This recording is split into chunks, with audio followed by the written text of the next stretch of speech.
Everyone, this is Williamson, and I'm JVD, bringing you another comic book review over Dark Metal, The Resistance. Now, this is part 2 of this whole trade paperback, and this takes place within Flash 33, Justice League 32, Green Lantern 32, and wraps up in Justice League 33. So you kind of need to read those 4 books together to get this part of the story. This trade paperback, The Resistance, like I said, the first part of it is its own separate story within 4 ongoing issues: Teen Titans, Suicide Squad, Nightwing, and Green Arrow, which I did in part 1, so you can go check that out if you want. And this whole issue takes place within the Justice League, now that Superman is out in the darkness in the Dark Multiverse looking for a Batman who is lost.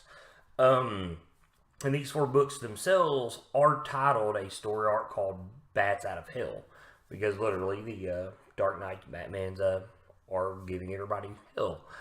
I don't think this is as good as the first part of this Resistance story stuff. It is good because the main books, I should say Flash, in its ongoing story, 33, there is stuff from his story that fits with going on with everything going on between him, Iris, and Yellow Wally, and their trust issues, and how they really regret all that now that Red Death has, come to Central City and, stolen everybody's life energy and whatnot. But that book and Green Lantern do really well as staying true to the character for that ongoing series. The Flash is very much a Flash book, and the Green Lantern part of this story is very much a Green Lantern story. Where Justice League does a really good job of making it seem like it's Justice League, dealing a lot with both of those characters, Cyborg, Wonder Woman, and Aquaman. If you take the 4 regular covers for these 4 issues and you line them up, it makes a really cool battle scene between the members of the Justice League. That would be Flash, Aquaman, Green Lantern, and Wonder Woman, and Cyborg battling their Dark Knight counterpart. So that's really, really cool. But as I said, this isn't as good as the first part of the Resistance. For one, the Justice League is all kind of spread out towards the end. I feel this is really, really rushed. It doesn't seem to take its time as the Resistance storyline did in the other 4 books. And I really think they could have done more with this. As I had mentioned in the Dark Metal miniseries, the parts with where Wonder Woman and her team, Aquaman and Deathstroke, Mr. Terrific and Green Lantern, and then Flash, Steel, and Superman all split up into their individual stories, how I thought those would be better off as one-shots. They would tie really well into this. And they could have actually take place in issues before these issues that were mentioned into this Bats Out of Hell storyline. So, but it's comic book marketing. They want you to spend money on books that you don't read so they can get more of your hard-earned money. And me being a reader and collector, they're going to do that. So, I can't really complain. I do it to myself, just like you probably do too as you're listening to this. These books do take place, I think, between issues 3 and 4 of the main miniseries. I've said this through all these Dark Knight Metal reviews. If you can, read all of this stuff in chronological order. Find you a good list. I go by Comic Book Herald for all that stuff, but as I do these reviews, I just try to read them based on what the trade paperbacks are. But like I said, this doesn't... It ties in, but it's not important. For most of the Dark Knight stuff, Metal, you can just read the miniseries and cover everything.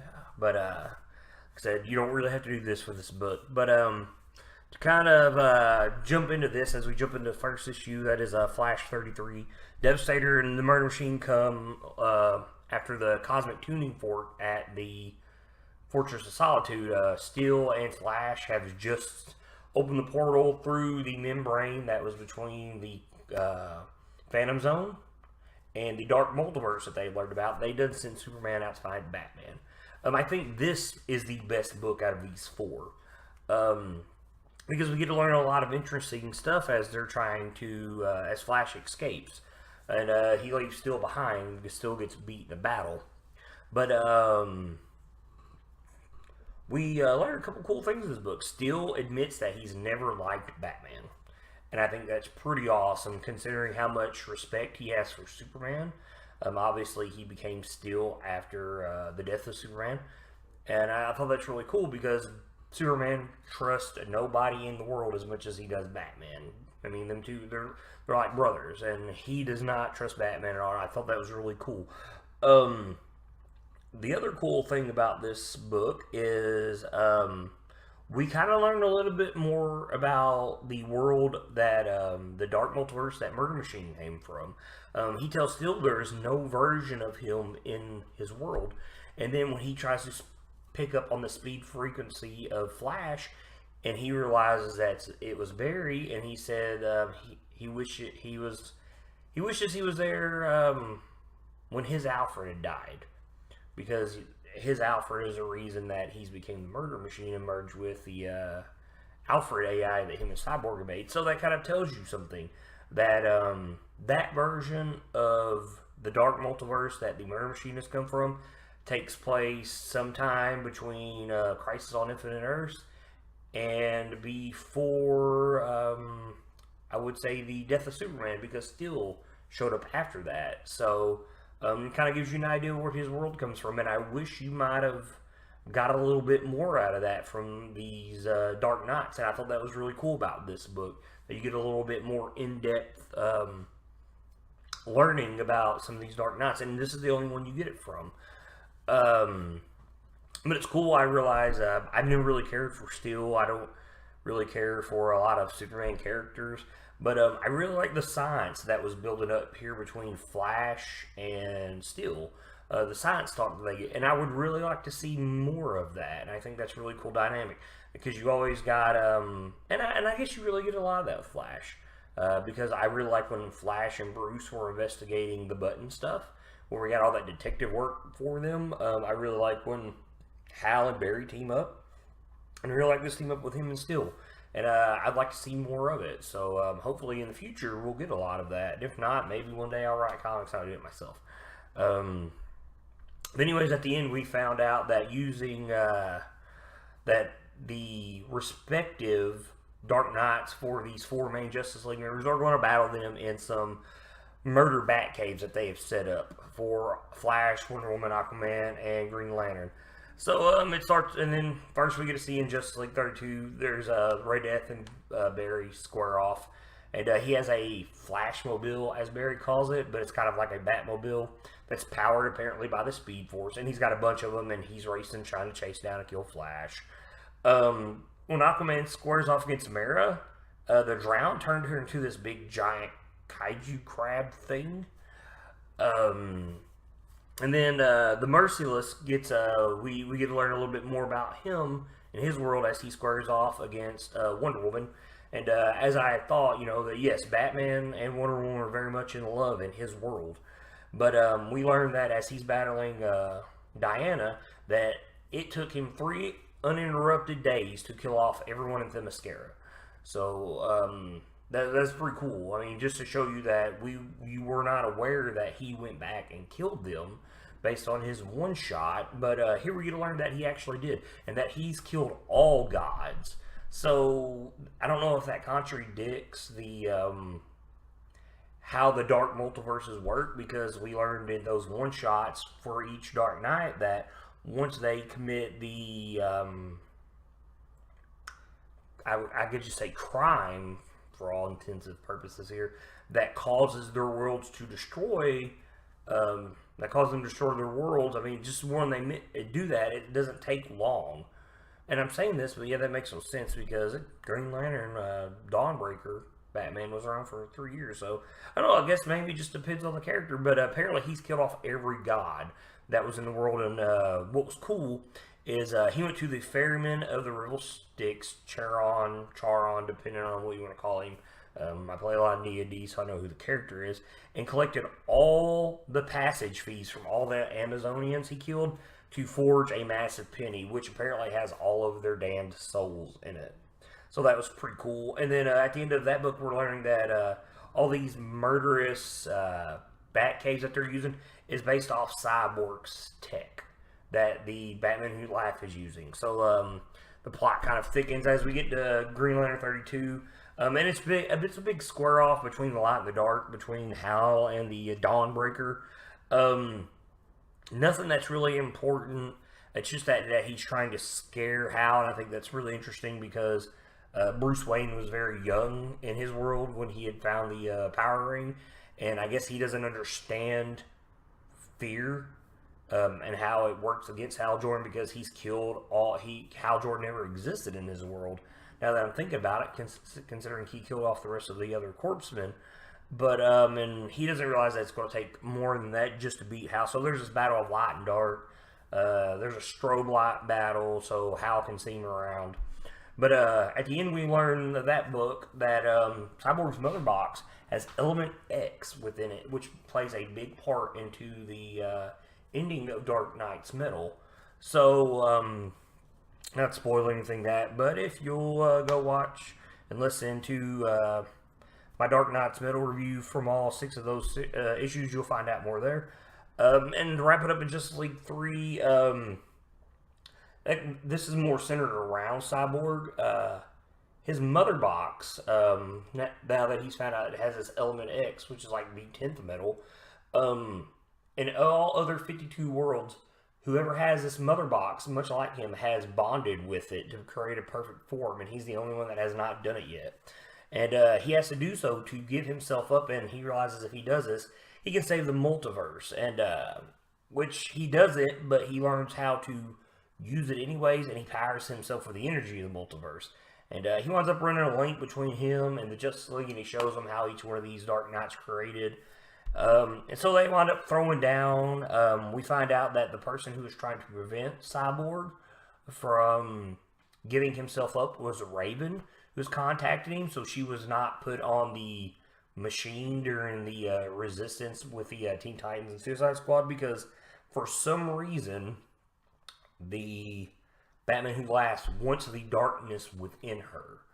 So that's pretty interesting. I'm not sure where that come from. I don't remember that in the first part of the Resistance, because you really don't get to see a lot of Raven there. We just knew that this darkness, this dark multiverse, was really affecting her, but you never see her get taken by the Batman Who Laughs during that. So I thought that was really interesting. But they realized they had to escape, so kind of this Element X thing was not as big as maybe what Cyborg thought, but I mean, he just got a shiny new body out of it. But they enter the hyper time where they can see all the timelines around the 52 multiverses. But you find out that this has just all been set up by Barbatos, and they've been set up to spread his darkness across the galaxy. As we split back up into the groups that all these characters were originally in during issues 4 and 5 of Dark Knight's Metal. So there's not a lot here that plays into the Dark Knight stuff. It just kind of sets you up for the Wild Hunt, which ends the trade paperback for the Resistance, which I've covered that with Batman Found, Batman Lost and Hawkman Found. So if you want to go check out that review, please do. The best thing about this was the fact that we kind of got a little insight into the Merciless and what he had done after he had killed Ares and done some other stuff, which I'll kind of not spoil there, which you can check my review out for all that and find it, and some insight into the murder machine and where his world took place. And like I said, I really wish we'd have got a little bit more than that. Like I said, we also seen that there was no Hal Jordan, which makes a lot of sense because Bruce Wayne ended up with that ring. I just wish we would have got a little bit more out of that, and they would have dug a little deeper with this as a Justice League squared off against their counterparts and dug just a little bit deeper in their world. I feel like there's a lot of missed opportunity here, and maybe much like with Marvel and the older way, well, DC was really not known for it, but maybe, you know, these characters, their issues should have like 2 or 3 issues that tied into this, so you could have dove a little bit deeper into these Dark Knights and their worlds, and found out where exactly they took place in within the DC Universe timeline. One thing I am interested in, and I've mentioned some stuff like this within the main series review, is where Batman Who Laughs is coming after Raven in Once Our Darkness, and if Barbatos is this big bad demon who's looking to sink in Earth and destroy this multiverse, where's Trigon at? I mean, I've already mentioned Dr. Manhattan. Why is it Trigon here? I mean, why is he not looking to come prevent this from happening? You learn, during the Dark Knight's Metal that a lot of the gods have abandoned everything, and you're seeing where, like, these powerful villains throughout the cosmos are aligning themselves with Barbatos, but yet you're seeing nothing here from Trigon, who is a very powerful entity within DC Universe. So, I don't know why that didn't show up. I really like to see that. I've always liked Trigon. One thing I've always wondered, and here during Rebirth itself, and even within the New 52 before this, is where's the Spectre? This would be the perfect time for someone like him to show up. It'd make a lot of sense that he'd want to show up and prevent this stuff. So a lot of questions that need answers.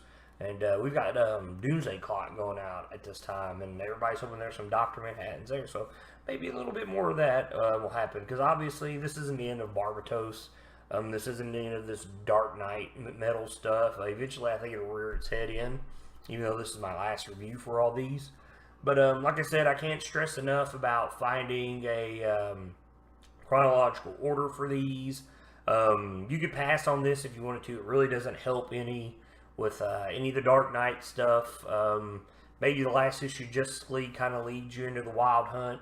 And those two issues is probably, I would say, the most two important books to read out of all the tie-ins that fit in with the 1 through 6 miniseries. But I'm JVD for the Venezuelan. This has been my review for Dark Knight's Metal, The Resistance Part 2. Find us on Facebook and Twitter. Like this video, leave me a comment, and I'll answer as soon as I possibly can. Keep reading, guys.